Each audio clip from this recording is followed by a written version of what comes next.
سب سے کم عمر سوار احسن نوید کی ماں آج بھی 18 ماہ قبل یرغمال بنائے جانے والے جہاز پر سوار اپنے بیٹے کی تصاویر دیکھ کر آبدیدہ ہو جاتی ہے۔ تاوان کی رقم کا انتظام ہو جانے کے بعد اب امید ہو چلی ہے کہ تمام مغوی جلد رہا ہو کر اپنے پیاروں سے آن ملیں گے۔ انہی میں احسن بھی شامل ہوگا، جس کے انتظار میں یہ ماں بے قرار ہے۔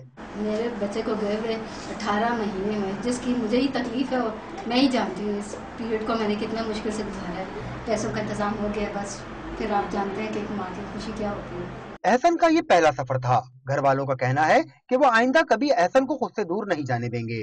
سب سے پہلے تو اسے گلے ملیں گے اور انشاءاللہ تعالیٰ اسے دوبارہ نہیں جانے دینا ایسی جگہ پر۔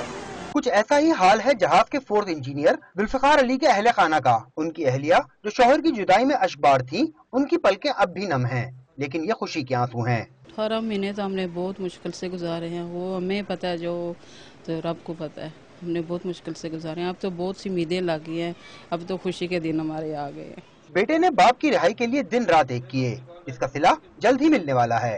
کافی تسلی ہوئی ہے، دل کو خوشی ہوئی ہے کہ معاملہ طے ہو گیا۔ پاکستان گورنمنٹ کی طرف سے ایک سپورٹ ملی، ہمیں پیسہ دیا کہ ہم وہاں تک پہنچے، تو اچھی امید ہے کہ ہم انشاءاللہ ایک ہفتہ یا ہفتہ 10 دن تک ہمارے پیارے ہم میں موجود ہوں گے۔ یرغمالیوں کی رہائی میں اب کچھ ہی دن باقی ہیں اور اہل خانہ منتظر ہیں کہ جلد سے جلد اپنے پیاروں کو اپنے درمیان دوبارہ دیکھ سکیں۔ کیمرامین محمد نبیل کے ساتھ سید ذیشان احمد، ڈان نیوز، کراچی۔